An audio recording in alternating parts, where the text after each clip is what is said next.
And a very good morning to you. Welcome to Sunday View. How you doing? Thanks for joining me.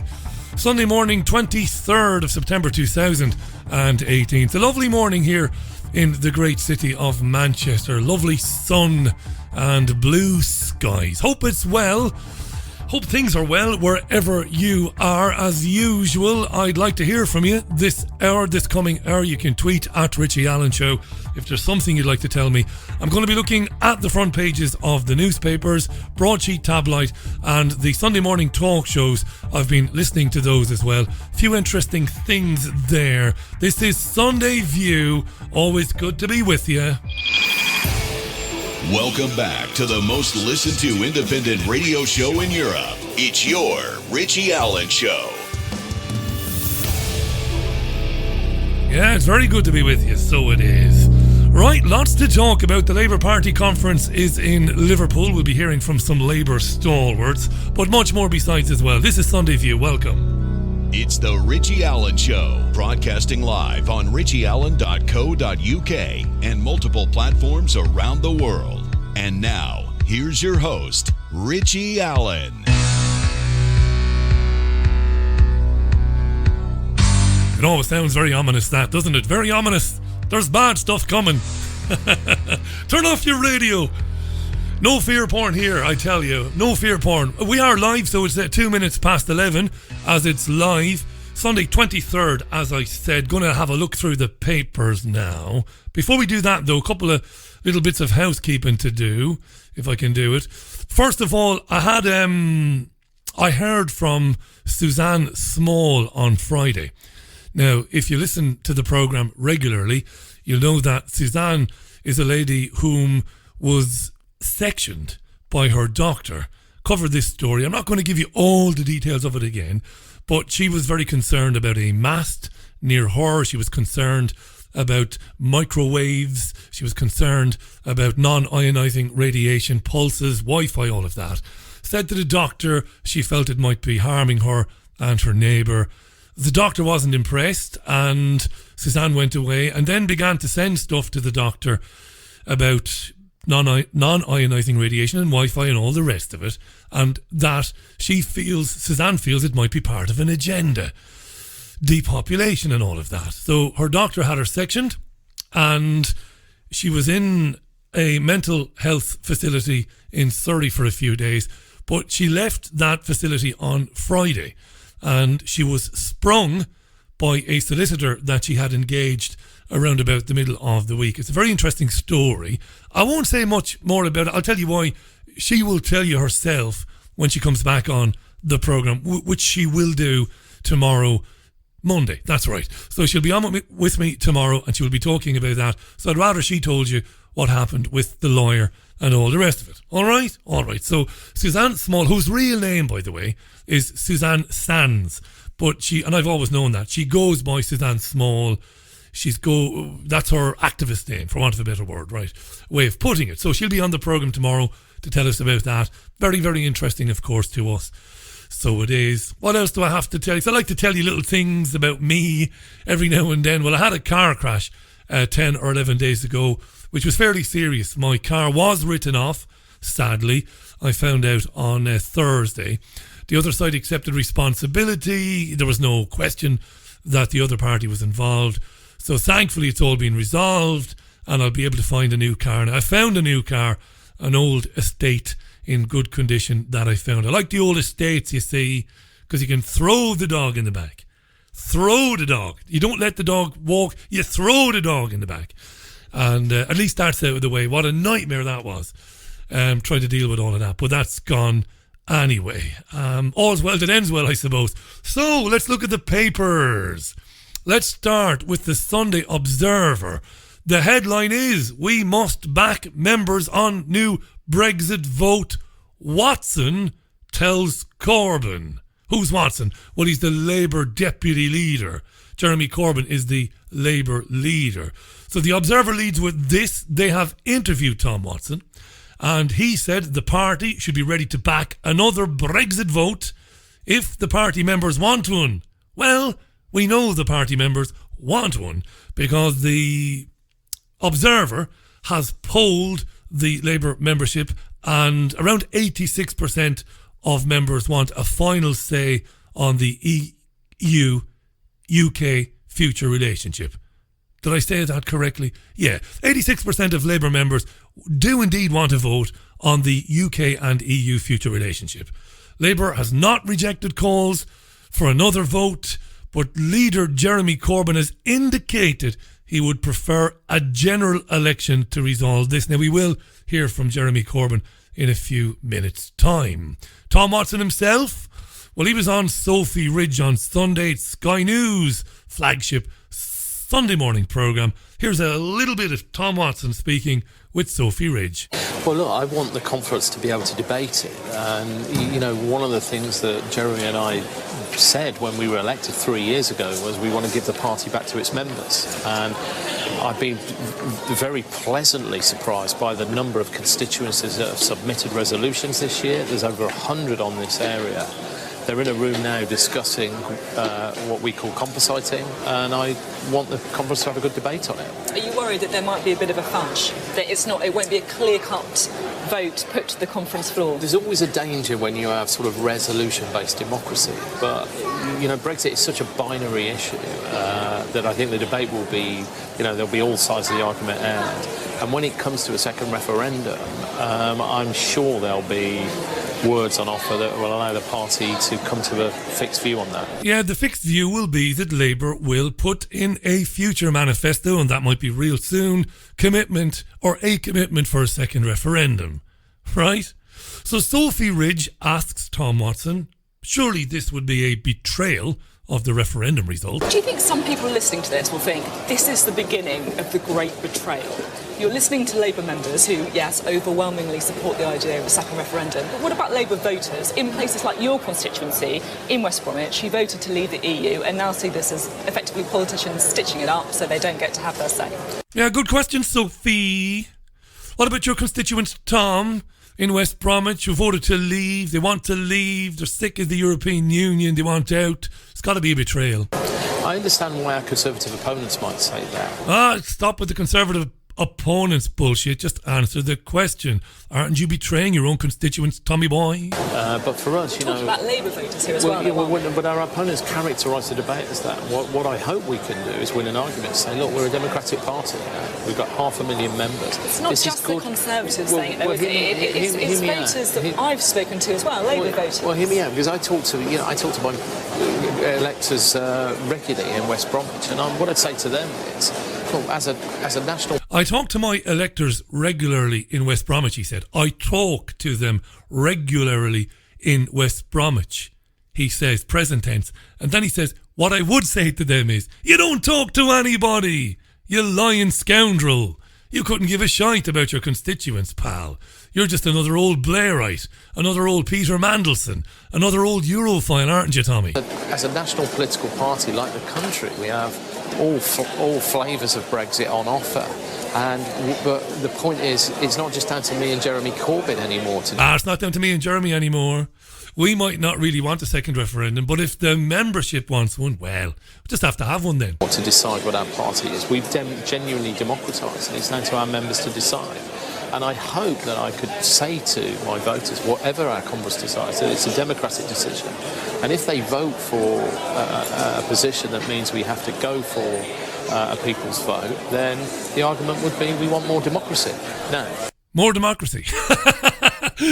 We need more democracy. We've not had enough democracy, and we need more democracy until people accept that you just can't leave the European Union. So we'll have more democracy. What was that? You want to leave? We need a bit more democracy there. Let's ask again. You want to leave? Yes? Right, we'll have to have a bit more democracy then. You want to leave? No, we'd like to stay. Brilliant, that's the end of the democracy. What about if there was a second referendum? If there was a second referendum, would you vote to stay in the EU? Would you vote for no deal? Or would you vote for Theresa May's deal? I voted Remain in the last referendum. I think it is highly likely that I'd probably vote Remain in the next one. But I would look at what the question is on offer, and I'd want to know what the deal is that comes out of the negotiations in Europe if that happens. Yeah. Geniuses, you must give them credit. as somebody who's been following politicians around for the best part of 2 decades, I'm still in awe of their ability to speak for 10, 15, 20 minutes on any subject and say absolutely fuck all. Nothing. Martin in Spain says, Richie, I think Corbyn is compromised by the security services. It's the only way to make them flip-flop. I wonder what film or audio they have on him. Well, we can't say that for sure, Martin. Of course, but I understand why you suspect it. We've been talking about this for years. Speak to David Shaler or Annie Mashon about the security services keeping files on alleged socialist politicians. They were keeping files on the left for generations. Honey traps, of course. Women, extramarital affairs, all in filing cabinets. And in some cases, worse. Don't for a minute now think I'm talking about Jeremy Corbyn or Tom Watson, not at all. But old Tory MPs, the likes of Greville Janner and his like, and Cyril Smith and the rest of them. You don't think that the security services didn't know that they were raping boys as a hobby. What do you do in your spare time, Cyril? I bugger boys. Well, we know all about that. We've got video. This is the sickness, you see. It's all sick. It's why I spend thousands of hours of radio time telling you that this is nothing but a charade. Nothing. Oh, the establishment are scared of Jeremy Corbyn getting in. They are, in my arse, scared of Jeremy Corbyn getting in. They couldn't care less. They don't care. The establishment cares about one thing and one thing only. Are you engaged? Yes, brilliant. Couldn't give a shit who you vote for then. Honestly, really, I couldn't care less. Oh, you do. You're scared of Jeremy. No, I'm not. Couldn't give a damn. Put Jeremy in. Let's see what happens. Let's see what changes. Change has come to America. No, it didn't. Black man. Wow. All these wrongs will be righted. Socialism is back. Fairness. There's a black man in. It's all going to change. Got worse. Compromised Corbyn, possibly. How do I know? And if he is compromised, it'll be dalliances with women in the party, probably. If he is, he might not be. He might be as straight as an arrow in terms of, I don't mean sexual orientation, but in terms of how he conducts himself. I know he was with Diane Abbott for a time. Maybe he has a fondness for the darker skinned lady. Good for him. Maybe there are files on him. I don't know. I just don't care. It doesn't matter. Because whether there were files on him or not, it wouldn't change anything. Jeremy Corbyn, Jezza Corbyn. Let's move on 13 minutes past the hour to the next newspaper. So it's in a lot of papers. Corbyn gave the Sunday Mirror an interview. And the front page of the Sunday Mirror, the headline blazed across the Mirror, Corbyn, my war on May. So Corbyn spoke to the Sunday Mirror. He said he plans to vote with Tory Brexit rebels against May's Chequers plan. Why? Because Corbyn wants to force a general election for later this year. Between me and you, dear listener, they're saying November is a possibility. I don't know. It's one of the scenarios that we hypothesised, or I hypothesised, when the result was announced on June 24th, 2016. It's one of two hypotheses that I said, or I predicted. And I get most things wrong, but on this I was right. And they're talking about November. So Corbyn was on with Andrew Marr. It was very close to my airtime, so I didn't get all of it, but I got a couple of snippets of it. Here's Corbyn speaking with Andrew Marr this morning, just a bit. I still don't understand what your ideas are for resolving the impasse we're now in. That's a good question, that. What are your ideas that are different to me? Because you want some sort of customs union, Jeremy, but that means free movement of people would continue. So come on, Jeremy, what do you want to do? An agreement with Europe which gives us trade and gives us a customs arrangement. Yes, but that customs arrangement means that you will have to accede to their demands that the borders remain open, Jeremy. With the European Union to prevent that. That's what Theresa May's saying as well. And she got into these two troubles, the Irish border and cherry picking, and you're in the same position. No. She's looking two ways at the same time. Liam Fox is going off trying to do sweetheart deals with one country or another, all of which involve, as I said, undermining and deregulation. Ours is not undermining and deregulation. We want stronger regulation at both ends of any trade agreement. And what you also want as a movement and as a party is a second referendum, or the so-called people's vote. 87% of your own supporters and your own members want that now. They're all coming to this conference asking for it. There's lots of signs that if you say, do you know what, I've looked at this, and in the new circumstances that we're in today, I can see the case for a second referendum, that would be your route to number 10. We're having a debate at our conference, and we will come to a conclusion on that. Our preference is that we will demand our 6 tests against the government, and our preference would be for a general election, and we can then negotiate our future relationships with Europe. But let's see what comes out of conference. We're a democratic party. We're very big. It's the biggest conference we've ever had. The Richie Allen Show correspondent Joe Pesci is in Liverpool for this show, and this is what he had to say about Corbyn. You know you're a lying, low-life, motherfucking gambling degenerate prick. You know that's what you are? You know that's what you are? That's what Jeremy Corbyn is. A lying lowlife. And on the referendum, what did Corbyn say on the referendum? If there was another referendum now, with one option being broadly speaking stay in the EU and the other being broadly speaking leave the EU, how would you vote? Well, that's conjecture as to what the question would be. Well, I've just given you the question. In or out? That's conjecture. We don't know what it will be. In the referendum, I wanted to remain and reform the EU. 40% of Labour voters voted to leave, 60% voted to remain. But you know what? None of them voted to lose their job. None of them voted to have lower food standards. They all wanted a better economic performance in this country. The cry of many areas that voted leave was they're fed up with the way they're being treated by governments in this. What kind of fuckery is this? Do-do-do. It's fuckery, Amy. That's what it is. It's pure fuckery. Corbyn, hijacked by the Blairites, the Europhiles in his own party, getting a whiff of power now. He can smell the leather on the upholstery in the limousine that will take him to number 10. And, well, forget about everything I ever said about the European Union for 30 years on the backbenches. About how undemocratic it is. About how anti-democratic... I just said that, didn't I? How completely tyrannical it is. How it works for the elites and drives money into the hands of the 1%. Forget all of that. Now we're happy to get into bed with the European Union and do some sort of deal, even if it means that I have to flip-flop on everything I've ever said about the European Union in the past. There you go. Madness. Jeremy Corbyn. Shall we leave Corbyn alone, shall we? We might just about leave Brexit alone as well. That was Corbyn. But on the front pages of the papers, in fact, just before we go to the Sunday Times, let's take a very quick breather. This is Sunday View. We'll look at the front page of the Times next. Have you lost access to important data from a computer hard drive, mobile phone, or other storage device? Maybe you have a broken hard drive containing years of information, or a smartphone that no longer works from which you'd like the pictures, movies, and chats recovered. If you would like to recover data from any type of digital device, including desktop and laptop computers, external hard drives, cameras, smartphones, NAS, and RAID servers, then contact Data Clinic today at dataclinic.co.uk now.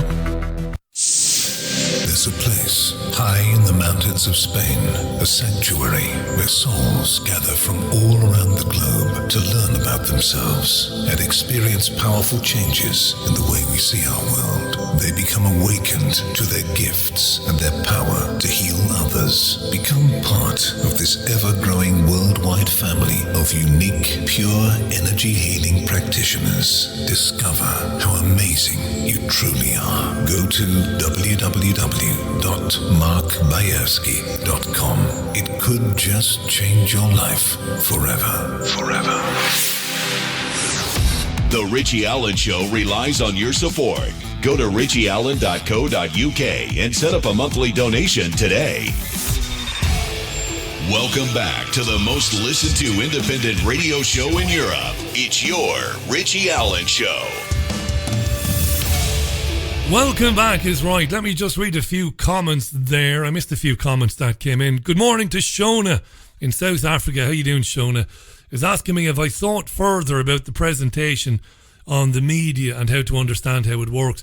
I had planned, and I was thinking about this back in June, July, of booking a venue in this city, either in the autumn or in the very early new year to put on a 3-4 hour presentation about the media audio-visual, which I've got more or less prepared in my mind already, and I've got lots of audio and video. But then I had that bit of a scare in early August when I absolutely hit the wall effectively, and I've had to rethink doing that sort of thing. It's an enormous undertaking to do this 5 days a week and to prepare this. It's very, very taxing physically and mentally. So I don't know is the answer. It's something I'd like to do in the future, but for the moment I'm going to concentrate on staying on air with this programme. But thank you, Shona. Patrick tweets, Richie, no matter who the people vote for, the elite puppets always get in. Exactly. And when people start to wake up to that, they can turn away from the alternative right and they can turn away from the progressive left and identity politics, get away from Trump, get away from Clinton, get away from Corbyn, because that is true awakening. That is true understanding. It is real understanding of where we are, what we are, who we are, and how we are being ruled. You've got to get away from it. Andy Newman tweets, the Brexit stitch-up has been coming ever since the referendum. It has indeed.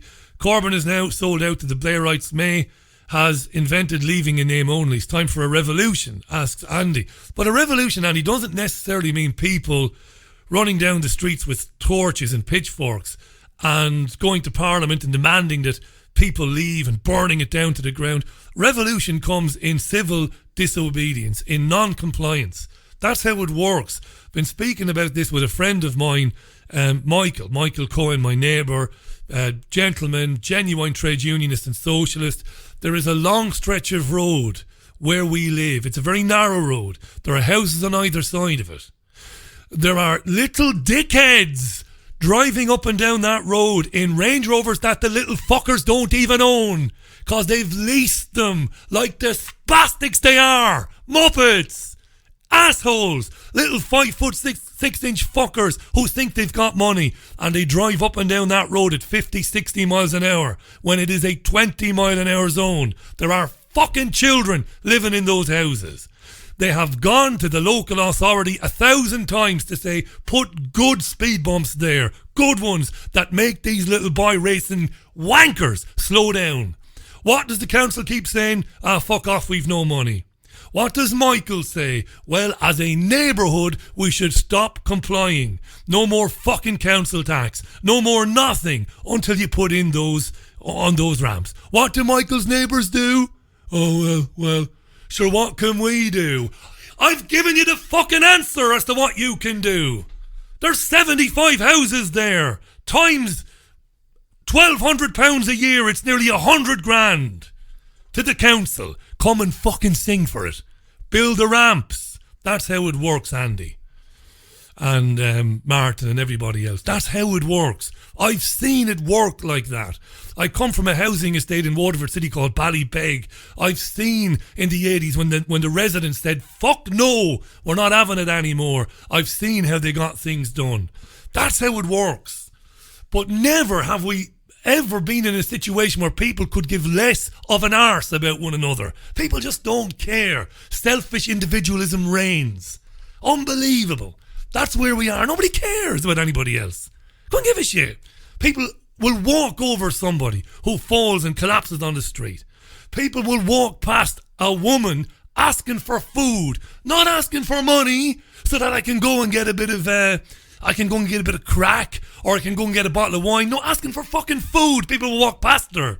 Will walk past. So you try and get people to come together and disobey. It's very difficult, but it is the answer. Worked for Gandhi, didn't it? We're not doing it anymore. We're not playing your game. Turn your back on the monster. See Nancy Thompson in A Nightmare on Elm Street. I've made the analogy before. When I turned my back on Freddy Krueger and said, you are nothing. I can't believe I was scared of you. He disappears. He's gone. And it's the same with the tyranny that's running this fucking nightmare. Gone. They're gone. Once you turn your back on them and ignore them. But it's no good me doing it. And I've done it a couple of times. Long-time listeners will remember. I put phone calls, audio of me dealing with this council, this tyrannical council, and told him to fuck off. on shows back in 2016. It's no good one person doing it. You need a lot of people to do it. And when you get lots of people leaving selfish individualism to one side and leaving worrying about, well, I've got to prove that I've got more than my neighbour, I've got to show that I'm the man, leave all that to one side, stand alongside one another. But that's a pipe dream, 25 minutes past the hour. I'm sorry for being passionate there, but that is the answer. Politics is not the answer. Believing in cretins like Jeremy Corbyn is not the answer. Not the answer. Believing in Donald Trump is not the answer. Theresa May, a bigger cretin than Corbyn, not the answer.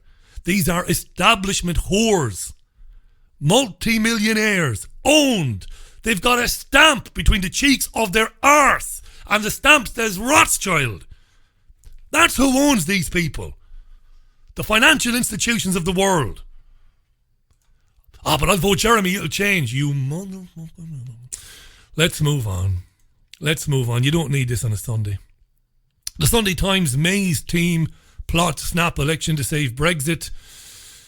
Yeah, nonsense. Let's move on. Here's an interesting story that's also on the front page of the Sunday Times. It says ethnic majority at 23 universities. Not minority, majority. The headline is ethnic majority at 23 universities.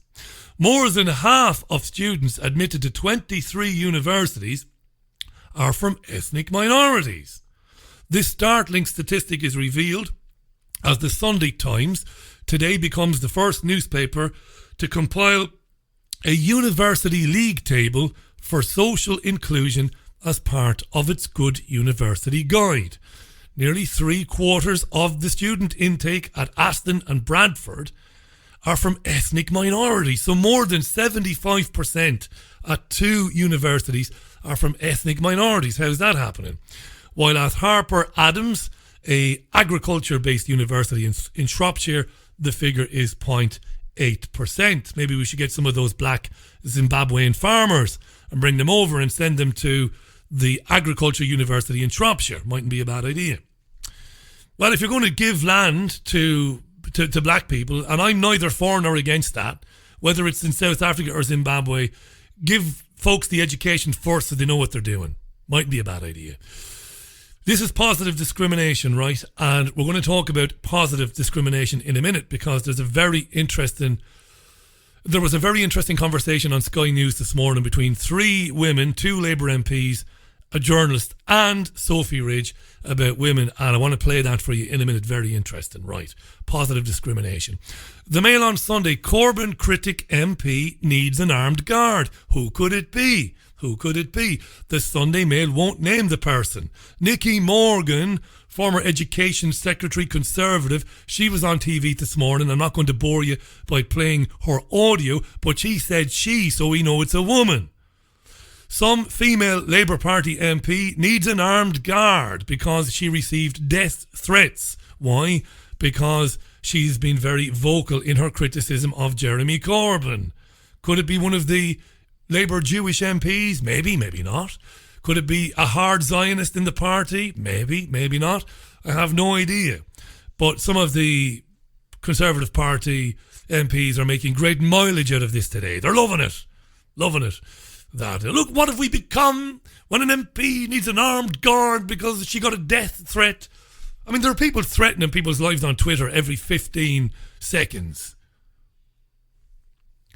Right. My life has been threatened twice during the lifetime of this programme. Once in 2016 and once about 4 months ago. You just laugh it off. If you're going to have an opinion and you're going to be ebullient and you're going to be bullish and you're going to be very firm in your opinion, as I am sometimes, well, people are not going to like it. And if some asshole wants to say something on Twitter, yeah. If you were a man, you'd come and find me. That's the way I look at it. If you were a man. Any bedwetter who masturbates using his mother's panties can sit in a dark room and threaten people on Twitter, right? Right. It takes a bigger man to come and stand in front of you and say, you know what? I'm going to kill you. The Sunday Telegraph, front page headline, Tory donor threatens breakaway Brexit party. This is all crap, this. Apparently, a city financier who gave 1.5 million quid to the Leave campaign, and also nearly 400 grand to the Tories, has said that he's so cheesed off that he's prepared to fund a brand new pro-Brexit party to deliver what the electorate wanted back in 2016. Who is this man, you ask? Well, his name is Jeremy Hosking, and he said Leave voters were being heated up slowly like laboratory frogs. Where did he get that from? Leave voters are being heated up slowly like laboratory frogs. Under this Chequers plan, the Sunday Telegraph said pressure is growing on May to back a Canada-style trade deal with the EU, Canada plus, or something like that. Tis all mad. Sunday Express for front page, it's all Brexit. We will hold our nerve. And the Express is praising Theresa May for her finest hour on Saturday when she got a bit angry, saying that the EU was, the EU had to respect her and show some respect in the negotiations and all of that. 29 minutes to the top of the hour. Hi to Liz. Morning, Liz Jones. Nice to know you're listening, Liz. Hi to Mwinga, by the way. How you doing, Mwinga? Mwinga says, believing in Corbyn being any different from May is believing in the Tooth Fairy and Santa Claus. You're absolutely right, no doubt about it. David Stanford says people are narcissistic in the I'm all right Jack mentality. That's absolutely right, David. And it often sounds like middle-aged, because 43 is middle-aged, baldy bollockses like me. It often sounds like we're always ragging on, hammering the youngsters, right? We're not. I don't meet too many young people anymore, or younger people. I used to spend a lot of time with younger people. I spent a lot of time with children when I was in my 20s, early 20s. I used to be involved in a schoolboy football club. I don't meet many younger people or university graduates. I wish I did have more access to them. But if you think it's bad now, this narcissistic identity politics, me society, wait till you see what it's like in 10 years. It's going to be, I don't even want to think about it. Dean tweets, Richie, I might have mentioned I run a care home. You did, Dean, and it was nice hearing about that on the programme. Very interesting. We operated at a loss for the last 4 years, Richie. 36 grand a year loss. Jesus. Told the council we were closing. They had nowhere else to put the people. We got 63 grand of an increase in fees this week. But the ultimatum was the key. Good man, Dean. Put it up to them. Put it up to these people. That's how you do it. It's as simple as that. Put it up to them. Right? Put it up to them. Sean McDonald says, divide and conquer tactics, Richie. An old trick of the elites. That's right. We're going to hear an audio clip from Nigel Farage in about 10 minutes' time, talking about social media. Farage, of course, gets it all wrong, We'll come to that in a few minutes' time anyway. Good morning to William Henderson. Good morning to Base Ninja as well. When is all this Brexit bullshit going to stop? Oh yeah, until the masses get so feckin' sick of it and accept a second referendum blindly, like accepting Love Island as the pinnacle of creative output. That's a very good, very shrewd observation there from Base Ninja, no doubt about it. Let's swiftly move on. Well, dear listener, let's leave Brexit. So the Labour Party conference, then all of the Labour MPs, of course, and the people who work for them, and thousands of delegates are in Liverpool, where the Labour Party conference is taking place this coming week. They are there already. Now, obviously, some interesting things are coming out of it. Why do you do this, Richie, after everything you just said? Listen, it's about explaining to people how they are trying to change society. Listen to this, dear listener. Are you gathered around now, are you? Have you got a cup of tea, have you? Listen to this. Now, the National Executive Committee, Labour's National Executive Committee, let's call it NEC, yesterday said that they are committed to creating another deputy leadership position for a woman exclusively. Wait till you hear this. Just in case you didn't understand that. I know you're not stupid. They're going to create another deputy leader position. So Labour will have 2 deputy leaders. Now, the current deputy leader is Tom Watson, whom we heard from a bit earlier on. and we'll hear a little bit from him again in a minute. They want to put another deputy leader in for a woman exclusively. So Sophie Ridge, that's Sophie Ridge, the Sky News presenter, sat down with 3 women. Who were the 3 women? Well, 2 Labour MPs, Lisa Nandy and Alison McGovern, and the journalist Rachel Shabby. We might not hear from Rachel Shabby, but we will hear from the Labour MPs. So Ridge wanted to talk to them about this decision. They must be thrilled to bits. Wow, let's have a brand new position in the party, a deputy leader position, so that we have now got 2 deputy leaders, right? Sophie Ridge sitting down with these MPs. Have a listen to this. I wanted to talk to you about one of the decisions by the National Executive Committee, the kind of one of the ruling bodies, if you like, of the Labour Party yesterday, which was that there should be another position, another deputy leader created, and that position reserved for a woman. Is that something that you welcome? Well, honestly, I would like to have a look at the system for how we elect leaders, because the Labour Party's never elected a woman leader, and I think that it's good to recognise it as an issue, but the fact is, women want to be in the lead. Like, I don't think we want to kind of have women always being the deputy. And another way of looking at it is by saying that you stagger the elections. So if you elect a woman deputy leader, then you have an open competition for leader. If you elect a woman leader, then you have an open competition for deputy leader. So you stagger it in that way. And I think that's an important idea to look at, because I don't think women in the Labour Party are necessarily satisfied with our record on not having elected a woman leader yet, and I think they are very hungry to see that change. I mean, obviously, there is not going to be a leadership election anytime soon, I should just say. But would you like the next leader to be a woman? Of course I would. Of course I would. Women are hungry. She then says there's a burning desire for women to lead.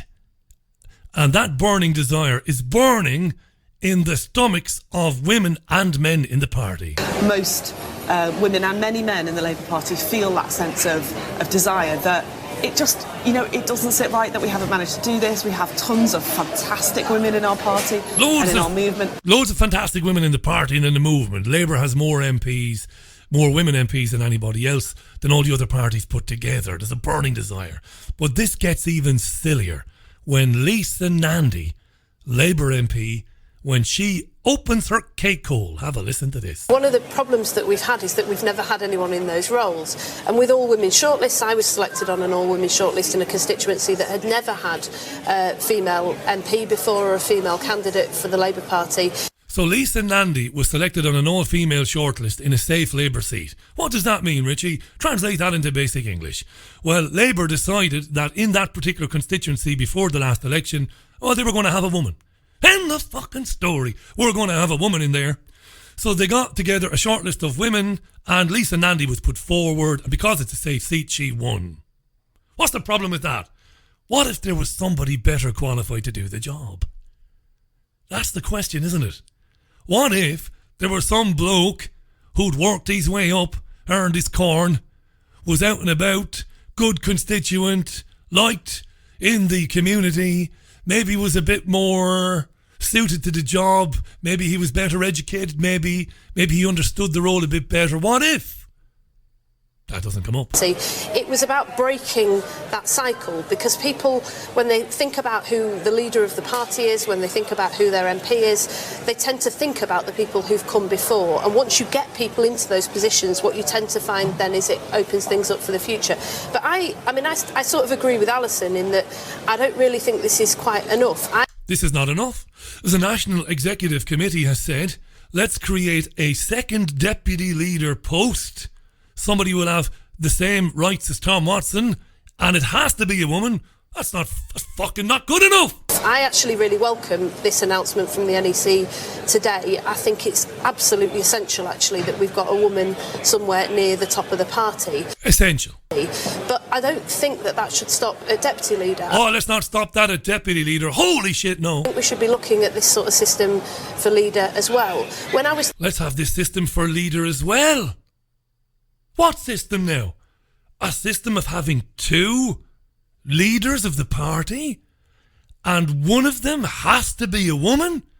That's just mad shit.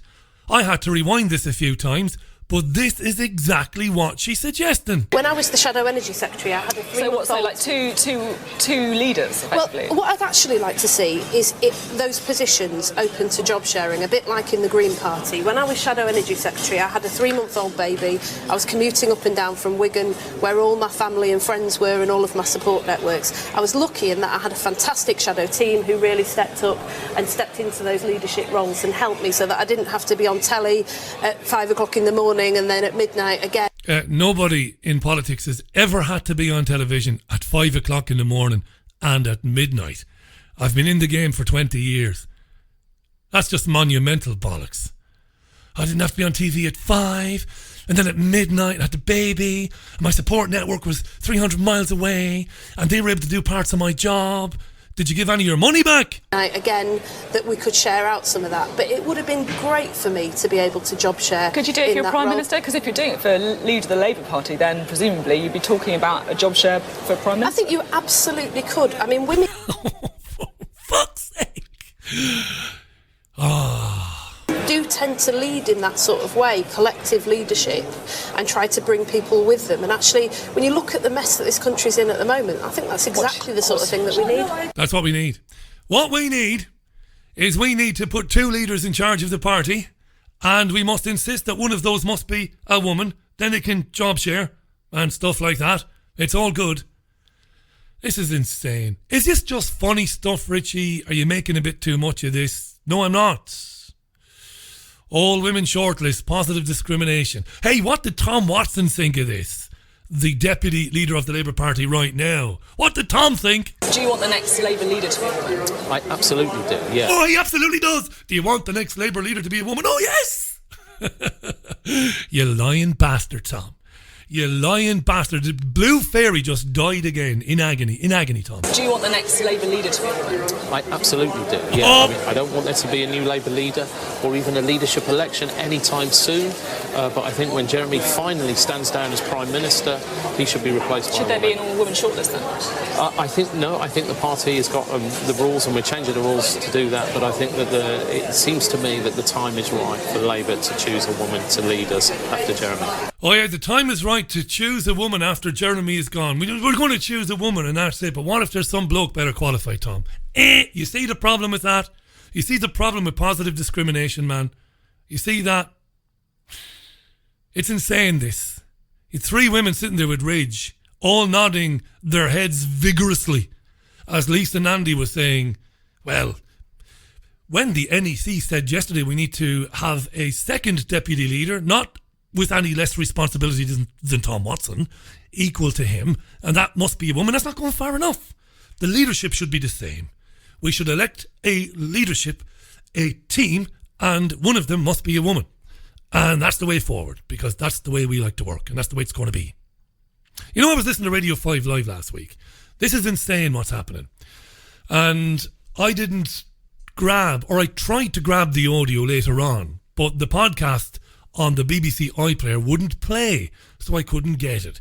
I was out running on Tuesday or Wednesday, and I was jogging away, probably halfway through the run, and I'm listening, and I suddenly hear people with facial disfigurements talking to the presenter, Nicky Campbell, one of the world's greatest virtue signallers. You've never come across anybody like him, right? He never found a minority group that he didn't agree with, that he didn't want to signify to his audience that he was in love with them and that he was defending their rights. So people with facial disfigurements came on from an organisation called Changing Faces. I'm listening to this because it must be a difficult thing to have a facial disfigurement, and anybody who's living like that, you'd have to feel a bit sorry for them. No, I wouldn't think of it very often, let's be honest about it. But if you bumped into somebody and they had an injury that had caused a disfigurement, or if they were born with one, you'd be a heartless bastard if you weren't thinking later on, God love them, you know, fair enough, right? So they were on to speak about the fact that they were at a modelling event in London. Now, it wasn't a charity event. It was a top event with designers showing their latest designs. their new clothes ranges. And on the catwalk were some models with facial disfigurements. And apparently this was the launch of a new range by a fairly well-known designer. And what stunned me about the conversation, not only that the wet blanket Nikki Campbell was just agreeing with everything, but the women, who sounded nice otherwise, with the facial disfigurements, were saying that we have to remove the stigma around facial disfigurements. We've got to stop the discrimination against people with facial disfigurements. And she said, we're working with people and we want to see a quota. Catwalks should have a certain number of plus size models and also models with facial disfigurements. What kind of fuckery is this? What? It'll make children feel included, and children will feel that they're not any different than anybody else. They are different. They are different. They have a facial disfigurement. And you don't see too many of them around. So they're different. And again, massive sympathy to any child going through it. But you want to compel organisations because you've decided that they have to have a certain amount of models with facial disfigurements and they have to have a certain amount of plus size models. What the fuck? Can they not see where this inevitably leads? You know what I mean? Can they not see where this inevitably leads? This is not being disingenuous or childish when I say I'm a fit, very fit, but I've got a little belly, baldy, middle-aged Irishman. I want to be on a fucking catwalk model. Everybody dance now! I'm in the zone.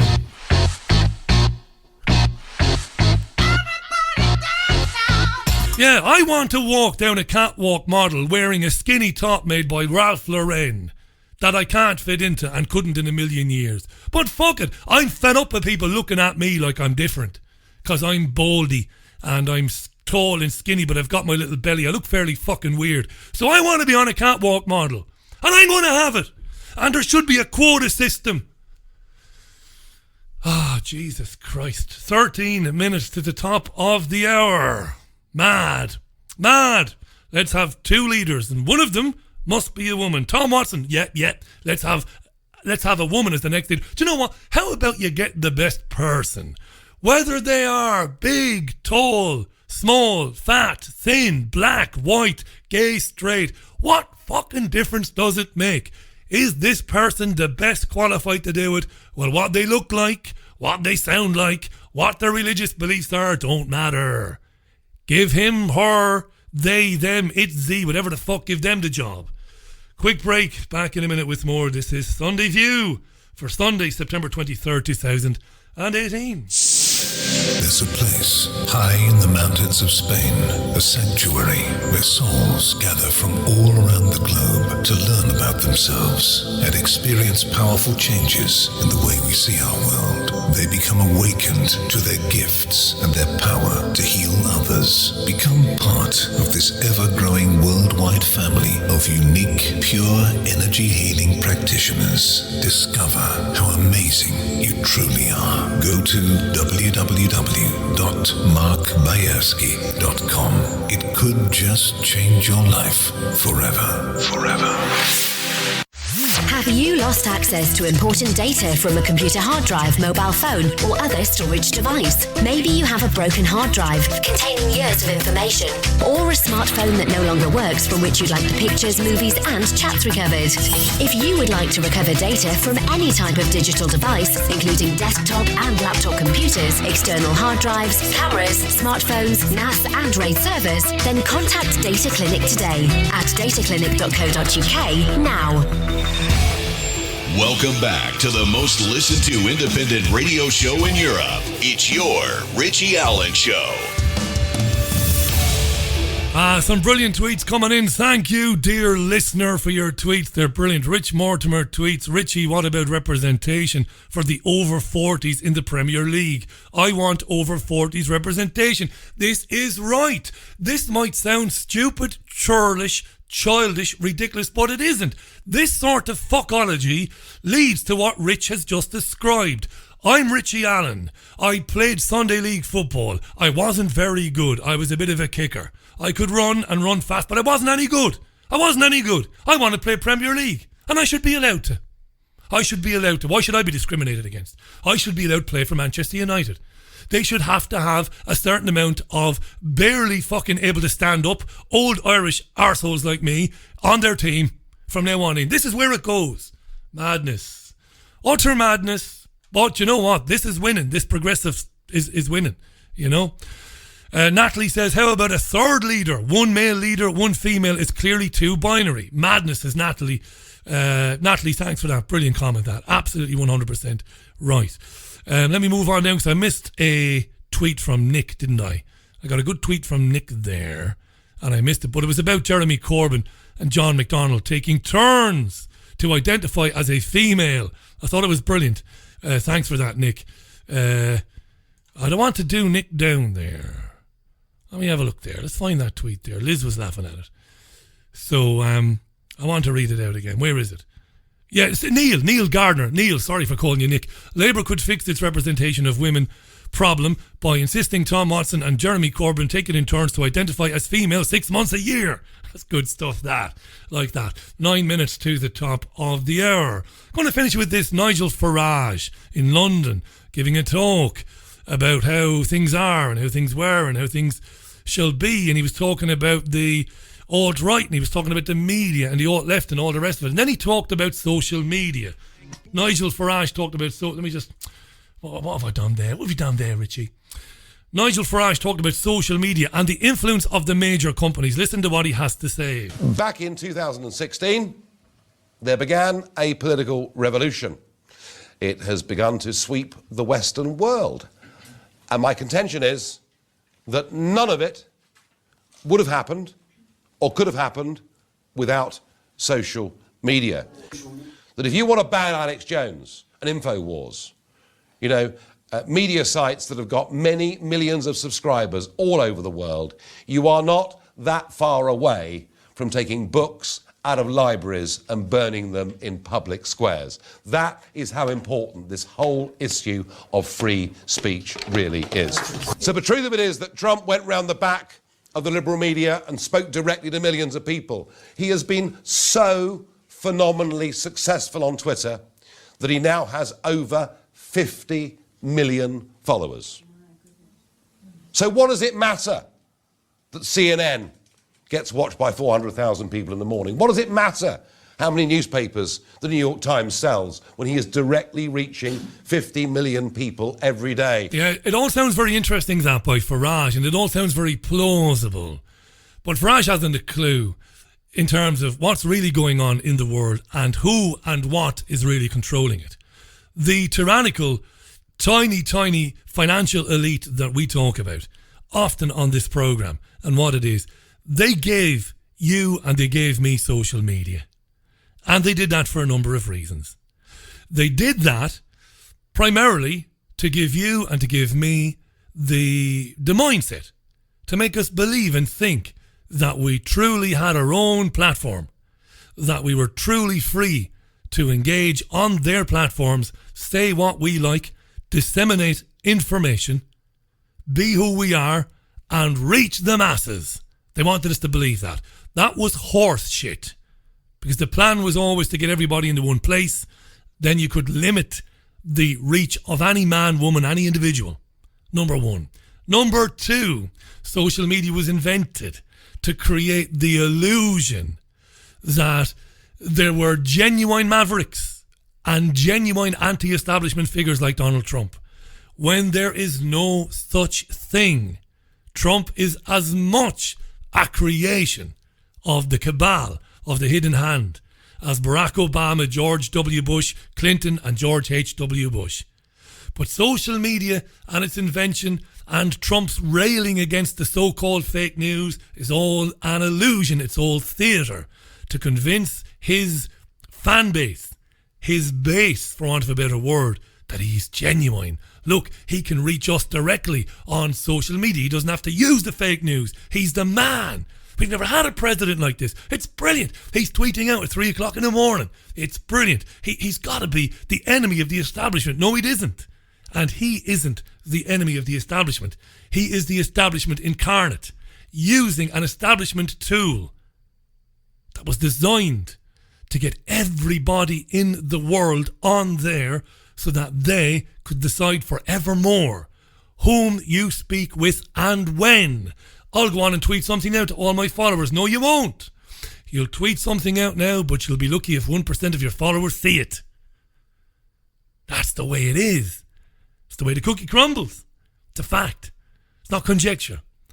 And they've sold this lie to the world, and in doing so, they have actually re-engaged, and I know I'm beating the old drum here, and I know I've said this, they have re-energised an electorate that was pissed off with politics.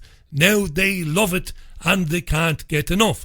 And as I said in an earlier rant on this programme, those really in control are rubbing their hands, opening the cognac, putting another log on the fire, and they're resting easy. Everything is fine. Hunky-dory. No need to worry. They are re-energised. They are reinvigorated in their belief that the electoral system works. We needn't worry a damn. Whether it's Jezza, whether it's Bernie, the burn, feel the fucking burn, what a load of bollocks that is. Whether it's Trump, whether it's Farage, whether it's Macron, whether it's Tsipras in Greece, they don't care. Because they all dance to the same tune. That was Sunday View. Time for a rest. Time to relax Sunday afternoon. Thanks for listening to me and putting up with my tirade earlier on. It might have been a bit loud for a Sunday morning, but what are you going to do? I've got some good guests coming up tomorrow, Monday. I mentioned already Suzanne Small will be on to talk about being released from the mental health facility on Friday. Can't wait to catch up with her again. Hi to John Kerr. Thanks for your tweet, John, by the way. So that's tomorrow at 5. The new time slot working out well for me. 5 p.m. till 7 every Monday to Thursday and 11 a.m. on Sundays. This is Sunday View. I have been Richie Allen. Now, the future Mrs. Allen and I are massive fans of Shaz and Dave. We love folk music. And we love folk music from that time period, London. And I, over the years, have bumped into Shaz and Dave several times at various gigs and stuff like that. Not recently now, it must be said, but we're big fans of them. And you probably know that Chaz Hodges passed away yesterday, aged 74.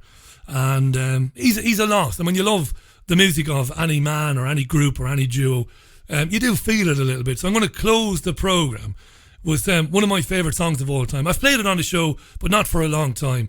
I'm going to go out with Ain't No Pleasing You by Shaz and Dave in the memory of Chaz Hodges, who died age 74. You enjoy the rest of your Sunday. Catch up with you tomorrow at 5. Until then, listen to a bit of genius.